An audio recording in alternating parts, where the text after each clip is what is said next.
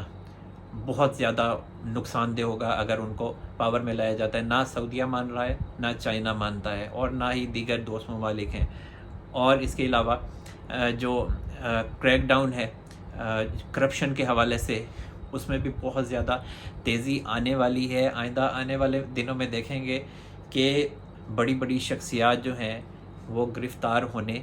جا رہی ہیں۔ میں نے آپ کو ڈالر کی سمگلنگ کا پہلے ہی بتایا تھا، پرویز الہی صاحب کا بھی بتایا تھا کہ ہائی کورٹ میں وہ پیش نہیں ہوں گے، ہائی کورٹ میں، لاہور ہائی کورٹ میں وہ پیش نہیں ہوئے، بلکہ الٹا اسلام آباد ہائی کورٹ کے فیصلے کے باوجود بھی، جو رہائی کا فیصلہ تھا اس کے باوجود بھی انہیں دوبارہ سے گرفتار کر لیا گیا۔ تو جو اسٹیبلشمنٹ ہے اور جو اب ہائی کورٹس ہیں، ان میں اب جو پیچا ہے، لڑائی ہے، وہ شروع ہو چکی ہے۔ اب یہ کہنا کہ کون جیتے گا اس میں سے، تو اس میں سے اسٹیبلشمنٹ ہی جیتتی دکھائی دیتی ہے، اور یقینی طور پر اسٹیبلشمنٹ ہی جیتے گی۔ تو جناب اب تک کے لیے اتنا ہی۔ اللہ تعالی ہم سب پر اپنا رحم و کرم فرمائے۔ منصور احمد قریشی کو اجازت دیجیے، اپنا بہت سارا خیال رکھیے گا۔ اللہ حافظ۔